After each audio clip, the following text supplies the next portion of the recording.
오늘 안 차장은 네, 이제 프리미어리그 이 팀 얘기를 한번 해야 된다. 그렇죠. 대반전의 주인공이죠. 그리고 9월달 이제 9월달에 전 프리미어리그 팀들 중에서 3연승 팀, 최고의 퍼포먼스를 보여줬던. 최고의 퍼포먼스를 보여줬던 3연승 팀. 정말 하늘과 땅을 오갔던 팀이죠. 그렇죠. 네, 아스날 얘기를 해야 된다. 사실 시즌 초반에 아스날 얘기하는 건 학폭이다. 왜 이렇게 짠한 팀 자꾸 건드리냐. 그래서 아니 진짜 얘기를 하는 거죠. 꼴찌까지 떨어졌잖아요. 그러니까요. 네. 정말 얘기하는 그 자체가 좀 미안할 정도로 맞습니다. 어려운 팀이었는데 분위기를 이런 반전이 없을 정도로 정말 9월에 완전 뒤집어 버렸습니다. 맞습니다. 재미난 건 토트넘하고 또 이렇게 분위기가 정반대에 끌어갔다는 거죠.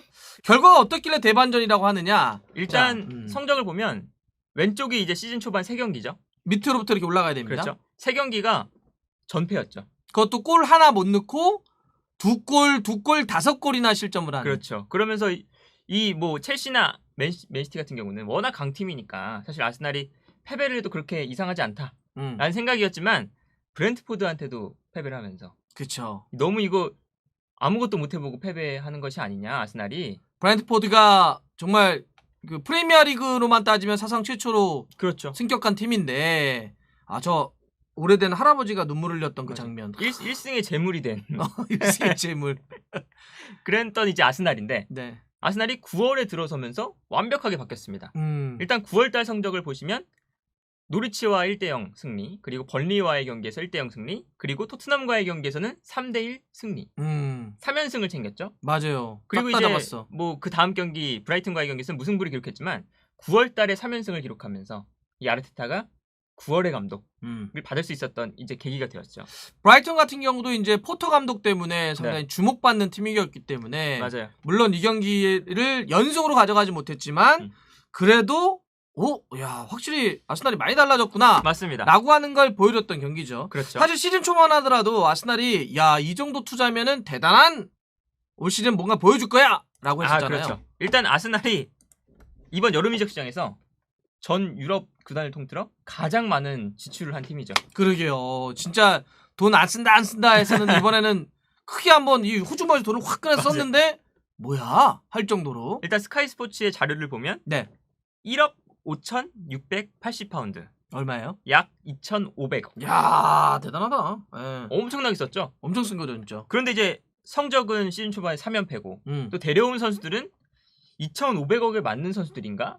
많은 의문이 또 있었고 말이 많았었죠. 뭐 도미아스, 벤 화이트, 램스데일, 웨데가르드. 약간 밈처럼 까였잖아. 그래서 그렇죠. 별 얘기들 짤 다 나오고 막. 그래서 뭐 최고의 선수를 막 영입한 것도 아닌 것 같은데 3연패까지 해버리니까 이 아스날이 어디로 가는 것이냐. 아르테타는 빨리 이제 잘라야 되는 것이 아니냐. 이런 이야기가 많이 나왔죠. 고기도 먹어본 사람이 먹는다고 돈도 써본 팀이 쓴다. 갑자기 쓰니까 돈 안 되는 거 아니냐라는 말도 나올 정도였죠. 그렇죠. 그래서 또 막 맨시티와의 경기에서 패배했는데 엄청 대패를 했잖아요. 그런데 과르디올라가 또 아르테타 믿어줘야 된다. 더 길게 봐야 된다 이러니까 또 막 커뮤니티에서는 과르디올라 후반기에도 3점 먹으려고. 이랬던 아스날이 분위기를 반전 쳤던 경기가 있잖아요.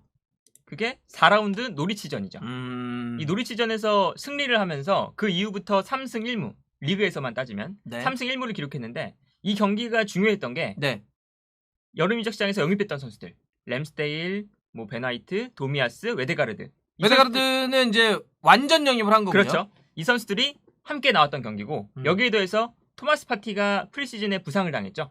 그런데 이 경기가 복귀전이었습니다. 리그에서. 그러니까 약간 좀 완전체 느낌으로 경기를 했던 경기다. 그렇죠. 이 5명의 선수가 함께 나왔던 첫 경기였는데 이 경기를 기점으로 3승 1무를 했다.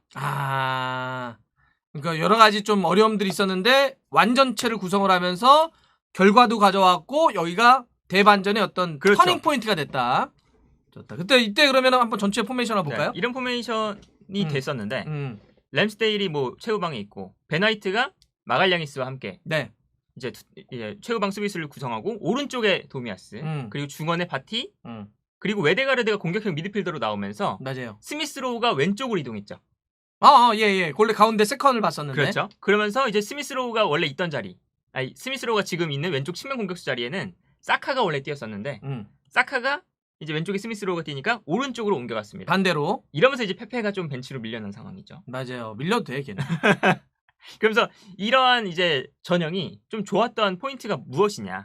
여기서 한번 잡아주세요. 포인트. 네. 첫 번째 포인트는 수비가 일단 단단해졌다. 도미아스가 생각보다 괜찮았어. 맞아요.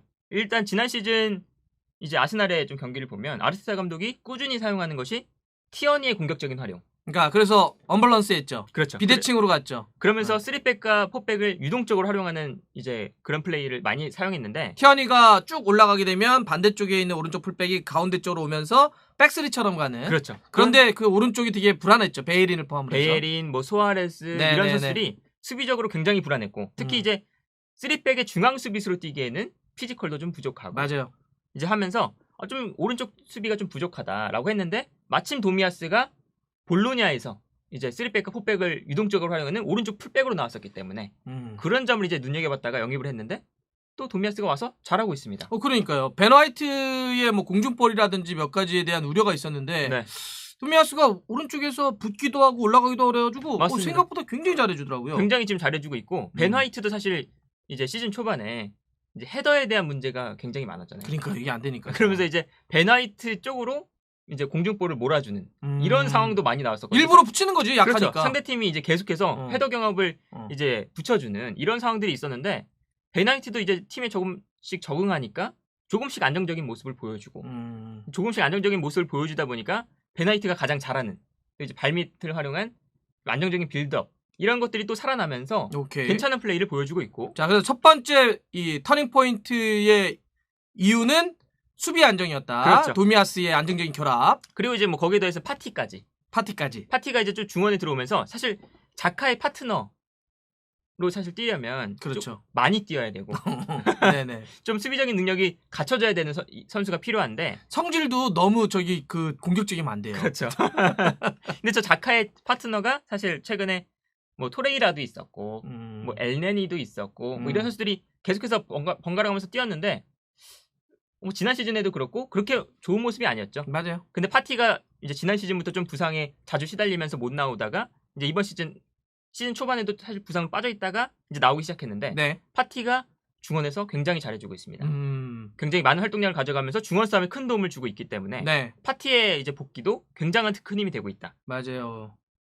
그게 이제 또 이제 아스날의 가장 뭐 핵심 포인트 중 하나일 테고요. 그런 전체적인 수비 안정. 그렇죠. 그리고 이제 두 번째 U자 빌드업이 조금 완화되었다는 것. U자 빌드업. 사실 이제 우리가 아스날 얘기하면 항상 가운데 외질 나간 다음에는 가운데서 풀어준 선수가 없으니까 계속 주위로만 돌더라. 그렇죠. U자 빌드업 얘기를 상당히 많이 했었죠. 그래서 이제 외질이 나간 이후에는 너무 U자 빌드업이다. 이제 너무 상대 수비를 놔두고 주변에서만 이제 패스를 돌리다가 뺏기고 역습당한다.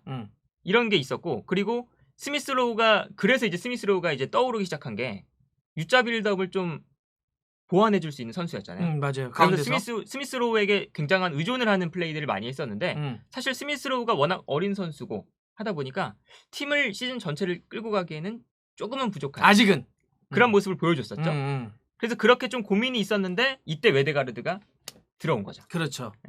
그러면서 이 웨데가르드의 지금 합류가 되면서 U자 빌드업이 굉장히 완화된 모습을 보여주고 있습니다. 그거를 우리가 뭐 패스맵이나 움직임을 통해서도 알 수 있는 것 같아요. 그렇죠. 예를 들면 이런 거. 이게 그 첫 번째 경기죠. 이 브렌트포드 전의 경기 패스맵인데 패스맵을 보면 최전방 공격수만 따로 떨어져 있고 그 주변에서 U자 빌드업을 하고 있죠. 그러니까 이게 1라운드예요. 정말 그 아스날 답답. 맞습니다. 답답 아스날 할 때 정말 이게 뭐냐라고 할 때 저 최전방에 발로군한테 볼이 안 가니까 계속 그냥 주위에만 맨 돌았던 티어니는 역시 공격적으로 상당히 올라가고 이것도 이제 우리가 언밸런스한 그걸 볼 수 있죠. 체인버스는 안쪽으로 꺾고 들어오고 저렇게 윙으로 올리는데 그냥 그러니까 측면은 되는데 어떻게라도 볼이 가운데로 가지 않았던 이런 문제점들이 있었죠. 그래서 저 공격형 미드필더 자리에 진짜 필요하다 하면서 마지막으로 이제 아스날이 데려온 선수가 웨데가르드였고 그러면서 웨데가르드가 이제 들어온 패스맵 보면 이렇게 좀 확실히 변화한 모습이 보여지죠. 그러니까요. 일단 웨데가르드가 중앙으로 들어오면서 중앙에서 패스가 좀 이루어진다는 거. 그러면서 최전방 공격수인 이제 오른쪽에서는 오바메양이 나왔는데 오바메양이 그렇게 외로워 보이지 않죠. 그러니까요. 네. 연계가 좀 되잖아. 맞아요. 저렇게 외로워 보이지 않는 게 일단 아스날에겐 굉장히 중요하고 일단 스미스로우가 왼쪽에 나오다 보니까 스미스로우가 이제 완전 측면 플레이 메이커의 성향은 아니잖아요. 그렇기 때문에 스미스로우가 중앙으로 들어오면 스미스로우와 웨데가르드 이 두 선수가 중앙에 배치되기 때문에 상대 수비 입장에서도 굉장히 두 선수를 막기 까다롭다. 일종의 약간 더블 플레이메이커처럼 움직일 수 있다는 그렇죠. 거군요. 그래서 이제 사실은 웨데가르드가 없을 때는 이 스미스로우가 공격형 미드필더로 나오고 사카가 왼쪽 측면 공격수로 나오면 맞아요. 사카는 좀 플레이메이커의 성향은 아니죠. 그렇죠. 그렇기 때문에 사카가 정말 오바메양 옆에서 공격수처럼 뛰게 되고 그렇게 되면 이제 중앙에는 스미스로우 혼자서 플레이하는 경우가 많았는데 그럼 만들어줘야 된다. 그렇죠. 웨데가르드가 들어오고 왼쪽에 스미스로우가 들어오면서 중앙에는 스미스로우와 웨데가르드 그리고 왼쪽 측면으로 나가는 선수는 티어니 그리고 이제 사카가 오른쪽에 배치되면서 페페가 이제 좀 안 나온다는 것도 좀 긍정적인 부분이 좀 있는데 아까 말씀해 주셨던 것처럼 3백을 만들잖아요. 그래서 오른쪽 풀백이 공격적으로 올라가지 않죠. 그렇죠. 그러면 이제 측면 공격이 좀 필요한데 페페가 측면 공격에 좀 장점이 있는 선수는 아니죠. 그렇죠. 오히려 접고 들어오면서 슈팅을 하거나 아니면 좀 패스를 해주거나 이런 플레이들이 하기 때문에 페페가 너무 측면에서 영향력이 없는 것이 아니냐 이랬는데 이제 오른쪽에 사카가 나오면서 사카가 오른쪽에서도 굉장히 잘합니다. 그러면서 왼쪽엔 티어니, 오른쪽에는 사카, 그리고 중앙에는 오바메양, 웨데가르드, 스미스로우. 이거를 얘기하시는 거죠? 그렇죠. 이 전형 자체를. 그러면서 이제 뭐 왼쪽에는 티어니가 쭉 올라가고 사카가 오른쪽에서는 넓게 벌려주고 그리고 중앙에는 스미스로우, 웨데가르드, 그리고 오바메양까지 있고 하면서 또 후방에는 도미아스, 파티, 베나이트, 마갈량이스 이런 선수들이 잘 받쳐주고 그렇죠. 또 중원에서 볼 배급해주는 선수는 자카가 있고 하면서 굉장히 밸런스가 좋아졌습니다. 밸런스가 좋아졌다. 기본적으로. 좋습니다. 그래서 아스날이 일단은 현재까지 3연승 그리고 1무를 기록하면서 나쁘지 않은 결과를 가져오고 있고 분명히 시즌 초반 3연패를 했던 것보다는 확실히 달라진 모습을 보여주고 있다. 오케이. 그럼에도 불구하고 아스날이 아주 경기력이 좋냐? 그건 또 아니죠. 또 아닌 것 같아. 네. 아직은 맞아요. 조금 더 시간이 필요해 보이는데 일단 3승 1무를 했던 과정을 생각해보면 노리치 시티와의 경기를 보면 노리치 시티 1대0 할 때 오바메양이 굉장히 행운의 골로 득점을 했죠. 이 오프사이드처럼 보였는데 이제 중간에 뭐 페페 발을 맞았다 뭐 이런 이야기가 있으면서 오프사이드가 아닌 걸로 판정이 됐었고 벌리전에서는 또 답답한 경기력 보여주다가 웨데가르드 프리킥 한 맞아요. 방이었고 그건 잘 때렸지. 토트넘전에서는 사실 경기력이 좋았어요. 근데 뭐 토트넘 아무것도 못했지. 토트넘이 아무것도 못한 경기였고 와 압박 진짜 대박이었어 진짜. 맞아. 아스날이 하고 싶은 대로 다 했던 경기였는데 이제 그 다음 브라이튼전을 보면 확실히 좀 잘 되는 팀을 만나니까 경기력이 밀리더라. 그럼 토트넘은 못하는 팀이었군요. 그렇죠. 그래서 이 3승 1무를 하는 과정을 보면 토트넘전을 제외하고는 그렇게 썩 막 좋은 경기력이다. 객관적으로 봤을 때 뭐 이기고 뭐 무승부도 했지만 그렇게 좋은 경기력은 아니었다라고 평가받을 수 있는 경기들이었거든요. 왜 그럴까요? 이제 뭐 그랬던 건 아무래도 아직 뭐 조직력 자체가 완벽하진 않고 그리고 이제 뭐 브라이튼전 같은 경우는 이제 자카 또 부상으로 지금 빠져 있는 상황이고 하다 보니까 중원에서의 패스 줄기도 좀 줄어들기도 하고 그리고 일단 아르테타 감독의 가장 좀 큰 문제점이라고 하면 좀 전방으로 볼을 몰고 올라가는 것까지는 잘하는데 거기서 파이널 서드에서 이루어지는 약속된 공격 플레이가 좀 부족하다 라는 게 있죠. 약간 좀 맡기는 것 같아 공격적으로 느낌이. 그러면서 좀 그런 공격 작업들이 이제 벌리나 노리치 시티처럼 조금 이제 수비적으로 내려선 팀들을 상대로 할 때 굉장히 좀 어려움을 겪죠. 그렇죠. 그런 걸 좀 패턴으로 깨야 되는데 패턴이 좀 부족하니까. 그리고 브라이튼도 지금 이번 시즌 수비를 굉장히 잘하는 팀이고 하다 보니까 수비가 괜찮은 팀들을 만났을 때 이 아스날이 좀 공격에 아직은 어려움을 겪고 있더라. 그렇기 때문에 아스날이 아직은 방심해서는 안 된다. 또 언제 잘 내려가다가 다시 반등해서 올라온 것이 언제 또 꺾일지 모른다. 옆에 이웃 토트넘을 봐라. 반면교사해라. 맞아요. 그래서 이제 막 아르테타가 9월의 감독이다 막 이렇게 했지만 사실은 9월에서 가장 뛰어난 감독이었나? 라는 좀 의미 남긴 하죠. 그럼 누누 때도 그랬어요. 그렇죠. 누누 때도 그렇고. 누누가 8월에 냈을 때도 결과는 냈지만 그렇게 내용이 썩 좋았나? 맞아요. 그래서 이제 뭐 누누나 아르테타나 좀 보면 많은 분들이 저 감독이 최고의 모습을 보여준 건 아닌데 라는 의문을 가졌던 것이 괜한 것이 아니다. 이유가 다 있는 거죠. 근데 또 한편으로는 이제 아르테타나 아스날은 그러니까 토트넘은 약간 행운발로 버티다가 이제 약간 뽀록이 나는 거고. 그렇죠. 아스날은 좀 다른 거는 아까 얘기했던 것처럼 뭐 부상자라든지 새로 영입된 선수들이 완전체가 아닌 상태에서 흔들리다가 들어오니까 올라가는 거니까 난 토트넘하고 결은 다르다고 봐요. 아스날은 뭐 토트넘처럼 그렇게 될 것 같지는 않은데 그럼에도 불구하고 어쨌든 조금 더 시간이 필요할 뿐이다. 그렇죠. 예, 시간을 좀 더 두고 이 완성도를 더하면 저는 아스날은 좀 괜찮을 거라고 좀 봅니다. 네. 근데 그래서 그 이상 어디까지 올라갈지는 좀 봐야 되겠지만. 맞아요. 그래서 이제 뭐 아스날의 현실적인 목표는 유럽 대항전 진출이겠죠. 그렇죠. 그거는 뭐 컨퍼런스보다 조금 한 단계 위 유로파리그에 진출하는 게 현실적인 목표지만 그래도 시즌 초반 강등권에 있었던 시절보다는 확실히 나아졌다. 그리고 지금 A매치 끝나면 네.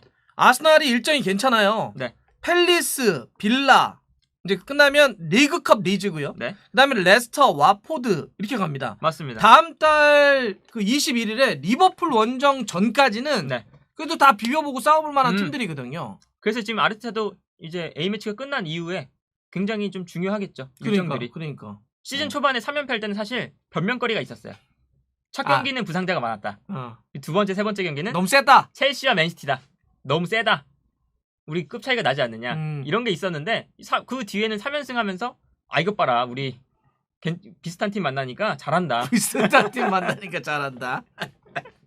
나쁘지 않다. 네. 그랬으니까 그 다음 이제 A매치 끝난 이후에 잘 보여줘야죠.